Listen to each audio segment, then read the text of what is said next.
কেমন আছেন সবাই? আশা করি সবাই ভালো আছেন এবং সুস্থ আছেন। আমার একটি ব্লগে আপনাদের সবাইকে স্বাগত। তো অনেকে এই সময় মানে বাজারে তো কচুরলতি পাওয়া যাচ্ছে, আর আমিও আজকে বাজার থেকে অনেকটা কচুরলতি নিয়ে এসেছি। প্রায় 500 মতো কচুরলতি নিয়ে এসেছি। তো আজকে 250 মতো কচুরলতি বানাবো। আর আপনারা কিভাবে বানান আমাকে যদি পারেন একটুখানি ভিডিও দেবেন, লিংক দেবেন, আমি দেখব। আর আমি কিভাবে বানাচ্ছি আজকে আপনাদের সাথে সেটাই শেয়ার করব। আর টুকটাকি ঘরের কাজ, আজকে থেকে অর্চির পরীক্ষা শুরু হয়ে গেল। আর ভীষণ টেনশন হয় পরীক্ষার সময়টা। আর আমারও শরীরটা খুব একটা ভালো লাগছিল না কাল অবধি, ঘাড়ে জানি না উঠতে গিয়ে ব্যথা শুরু হয়ে গেছে। তো আজকে এমনি পরীক্ষার সময় অর্চি একটু মাছ আর এমনি নর্মাল সবজি টবজি খায়, বাকি জিনিস তো খায় না। তো আজকে ভাবলাম যে নিরামিষের মতো কচুরলতি বানাই। তো কচুরলতিতে আমরা পেঁয়াজটা তো দিই, আমি নিরামিষ দিনেও পেঁয়াজ খাই, তো অনেকে খায় না, যার যার রুচি, যার যার চিন্তাধারা। তো আজকে কচুরলতি বানাবো। বাজারে ফজলি আমটা আমি প্রথম দেখলাম আজকেই। তো ভাবলাম মানে অনেক দিন ফজলি আম খাইনি, অনেক দিন কেন, আগের বছরও ফজলি আম খাওয়া হয়নি। গাছের আম, হিমসাগর এগুলোই খাওয়া হয়েছে। তো এবছরে আমি ফজলি আম পেয়ে গেছিলাম, 100 টাকা করে কিলো নিল, তবে আমি 2 কিলো নিয়ে নিলাম। আর লাউ নিয়েছি, পেঁপে, শসা, ওই টুকিটাকি যা লাগে, করলা সেদ্ধ অর্চি প্রচুর ভালোবাসে। আর একটু এই দেখুন ফজলি আমগুলোর কথা বলছিলাম, এগুলো হচ্ছে সেই ফজলি আমগুলো। মাত্র 4টে আম আছে, 100 টাকা করে কিলো, 4টে আমে 200 টাকা নিয়েছে। আর ভিডিওর মধ্যে স্টার্টিংয়ে আমি কিছু কিছু কথা বলি। দেখুন, আজকালকার ছেলে মেয়েদের হাতে বা বাবা মারা যেসব ছেলে মেয়েদের হাতে গাড়ি ঘোড়া দিচ্ছেন, দেখুন অনেক মানুষ আছে আমাদের সমাজে, বিভিন্ন লেভেলের মানুষ আছেন। কেউ হয়তো এই শিক্ষাগুলো প্রথম থেকেই নেন যে রাস্তাঘাটে আমাকে সাবধানে গাড়ি চালাতে হবে। দেখুন, আপনার গাড়ির স্পিড যেরকমই থাকুক না কেন, তাতে যদি মানে সেটাই রাখবেন যাতে আপনি সেটাকে কন্ট্রোলে আনতে পারেন কোনো রকম বিপদের আশঙ্কা দেখলে। হাতে গাড়ি পেলেই হাই স্পিডে ছোটানোতে বিশ্বাস করুন, কোনো মানে এক্সট্রা আপনার মানে যে অ্যাওয়ার্ড পাবেন সেরকম কোনো ব্যাপার নেই। তবে গাড়িটা যদি আস্তে চালান তাহলে দেখবেন আপনি নিজেও সেফ থাকবেন, সেফলি বাড়িতে পৌঁছাবেন, বাড়িতে কেউ আপনার জন্য অপেক্ষা করছে, সেভাবে যেতে পারবেন। আবার অন্যদেরকেও একটু সেফলি রাখতে পারবেন। কিছুদিন কেন বলছি এই কথাটা, মানে সত্যি বলছি, আমি সেই ঘটনাটা বিবৃতি নাই বা দিলাম, তো সেই জন্য মানে সেই ঘটনাটা আমাদের একটা ঘটনা আমাদের মনকে সত্যি প্রচণ্ড নাড়া দিয়ে যায়। তাই জন্য সকলের কাছে রিকোয়েস্ট, হাতে গাড়ি পেলেও সেটাকে একটু কন্ট্রোলে রাখবেন। আপনি বাড়ি ফিরে যাবেন শান্তিতে, সুখে, এবং অন্যরাও বাড়ি ফিরতে পারবে শান্তিতে। তাই গাড়িটাকে একটু সাবধানে চালাবেন। তার কালকে জানেন তো স্কুলে অর্চিদের কালকে গেম ছিল। তো গেম খেলার সময় কালকে, এখন যেহেতু এক্সাম চলে এসছে প্রায়, তাই জন্য স্টুডেন্টের সংখ্যাও খুবই কম। তো ওরা 3জন বন্ধু মিলে মাঠের মধ্যে গল্প করছে। আর যেহেতু ওরা সিমেন্টের মধ্যে দাঁড়িয়ে আছে, আর ফুটবল খেলার মাঠটা তো আর সিমেন্টের হয় না, ওখানে মাটির মধ্যে একটা ছেলে ফুটবল নিয়ে দাঁড়িয়ে আছে। সে গোল পোস্টের দিকে টার্গেট করতে গিয়ে কিভাবে জানি না গোলটা করতে গেছে, ঘুরে এসে একেবারে অর্চির কানের কাছে অবধি চলে এসছে। তো অর্চি সেটা দেখে ওর পাশের বন্ধুটা, সে বলেছে, রাজবীর সর সর সর, তোর মুখে লেগে যাবে এক্ষুনি।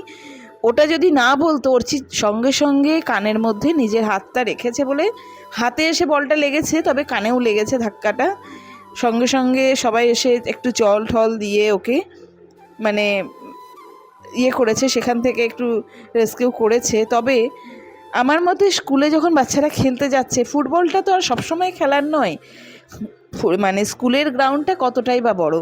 তাই জন্য যদি স্কুলে খেলা হচ্ছে, তাহলে যখন কেউ ফুটবল খেলছে বা যারা খেলছে না, দেখুন যারা খেলছে তারা সতর্ক আছে, যারা খেলছে না তারা তো সতর্ক নেই, তারা অন্যদিকে অন্য গল্প করছে।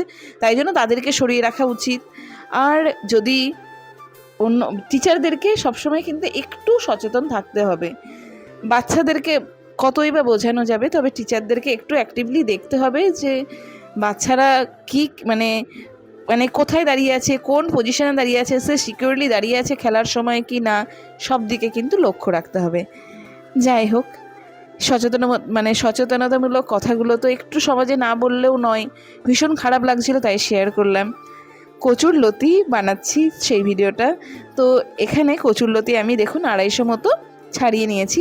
প্রথমে লম্বা লম্বা কচুর লতিটাকে আমি ধুয়ে নিয়েছিলাম ভালো করে বড় বালতিতে ফেলে, তারপরে ছোট ছোট করে কেটে নিয়েছি, তারপরে কড়াইয়ে সিদ্ধ হতে দিয়েছিলাম। এরপর কচুর লতির গা থেকে যে খোসাটা ছিল সেটাকে সিদ্ধ হওয়ার পরে আমি ছাড়িয়ে নিয়েছি, তাই জন্য কিন্তু প্রত্যেকটা গোটা গোটা থেকেছে। আর এই গোটা গোটা কচুর লতি অর্চি ভীষণ ভালোবাসে, ভীষণ। আর মানে রান্না হওয়ার পরে উঠিয়ে খেতে ডাঁটার মতো ওর খুব পছন্দ। তো আমি এখানে কড়াইয়ে কালো জিরে ফোড়ন দিয়ে পেঁয়াজ কুচি দিয়ে ভেজে নিচ্ছি। আর আগেই দেখলেন যে সর্ষে আর কাঁচা লঙ্কা বেটে নিয়েছিলাম। পেঁয়াজটা যখনই একটু লাল লাল করে ভাজা হবে তারপরে একে একে অন্যান্য মশলাগুলো দিয়ে দেবো। তো এখানে দেখুন পেঁয়াজটা কিন্তু ভালোভাবে ভাজা হয়ে গেছে। তো আমি রসুন নিয়েছিলাম প্রথমে, তো সর্ষে বাটার আগে রসুনটাকে একটু থেতোর মতো করে বেটে নিয়েছিলাম। তো দেখুন এখানে রসুনগুলো পুরো কিন্তু পিষে নিইনি, হালকা থেতো করার জন্য গোটা গোটা প্রায় থেকে গেছে, সেগুলোকে পেঁয়াজের সাথে ভেজে নেব। আর বিশ্বাস করুন রান্না করার সময় যদি এই রসুনটাকে এমনি করে রাখেন তাহলে কিন্তু খেতে খুব ভাল লাগে। টমেটো দিয়ে দিলাম কচুর লতির মধ্যে, কাঁচা লঙ্কা বাটা দিয়ে দিলাম।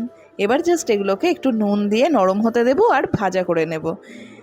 ওই 2-3 মিনিট মতো লাগবে পেঁয়াজের সাথে টমেটো, রসুন, কাঁচা লঙ্কা এগুলো মিশতে। আর এই রান্নাটা আমার মায়ের কাছে শুনেছি যে ঠাকুমা খুব ভালো বানাতো। ঠাকুমা কচুরলতি, মাছ এত সুন্দর বানাতো। আমাদের গ্রামে সকালবেলা একটা কুমড়ো আলু তরকারি হতো, সেটা খাওয়ার জন্য মানে সকাল থেকে উঠে ভাবতাম কখন জল খাবার হবে, মুড়ি দিয়ে ওই কুমড়ো আলু তরকারি খাবো। বাড়িরই কুমড়ো, প্রত্যেক দিন এক করে তরকারি বানানো হতো। এই উঁচুটা মানে উনুনটাও বেশ উঁচু মতো করা হয়েছিল, সেটাতে বানানো হতো। ঠাকুমা, কখনো মা এরাই বানাতো, কখনো বা পিসি, এইভাবে খেতাম, খুব ভালো লাগতো। তবে ঠাকুমার হাতে কচুরলতি খাইনি, তো সেটা আমি ভিডিও এগুলো দেখেই শিখেছি। তো সেই জন্য আমি এখন 1 বছর মতো হচ্ছে কচুরলতি খাওয়া শুরু করেছি, আর খেতেও সত্যি ভীষণ ভালো লাগে। তবে কচুরলতি এটার থেকে আপনি যদি একটা একদম পাতলা পাতলা কচুরলতি বিক্রি হয় সেটা ছাড়াতে একটু অসুবিধা, কিন্তু খেতে এই কচুরলতির থেকেও 10 গুণ বেশি ভালো। আমি সেটা খেয়েছিলাম, সেটা দিয়ে সম্পূর্ণ ভাতটা নিমেষে খাওয়া হয়ে যাবে। তো এখন মশলাটা ভালো করে কষা, ভাপিয়ে নেওয়া কচুরলতিগুলোকে দিয়ে দিলাম, ওপর থেকে বাটা সর্ষেটা এর মধ্যে দিয়ে দিচ্ছি। এবার এটাকে নাড়াচাড়া করে নেব কিছুক্ষণ মতো, 5 মিনিট মতো, তারপরে কিন্তু রান্নাটা রেডি হয়ে যাবে। রান্নাটা হওয়া খুবই কষ্টকর নয়, খুব ইজি, খুব তাড়াতাড়ি বানিয়ে নিতে পারবেন, আর খেতেও তেমন দুর্দান্ত। আর রান্নার উপকরণগুলো তো দেখলেন সব আমাদের কিন্তু কিচেনে রাখাই থাকে। তো এই বর্ষাকালে বাজারে যারা কচুরলতি পাচ্ছেন কিনে নেবেন, দারুণ লাগবে খেতে গরম ভাতে। আর লাস্টে যেহেতু টমেটো দেওয়া আছে, আমি একটুখানি চিনি, 1/2 চামচ চিনি দিয়ে এটাকে নাড়িয়ে চাড়িয়ে নামিয়ে নিলাম। আর কচুরলতি নামানোর পরে ওপর থেকে যদি 1 চামচ বা 2 চামচ সর্ষের তেল দিয়ে দেন, সেটা কিন্তু স্বাদটাকে 2 গুণ বাড়িয়ে দেবে। আমরা এখন খুব বেশি ভেজিটেবিলটা খাচ্ছি, কিন্তু আগে খুব একটা খেতাম না। এখন কিছুদিন হয়েছে মাছ, মাংস, ডিম এটাকে কমই করে দিয়েছি।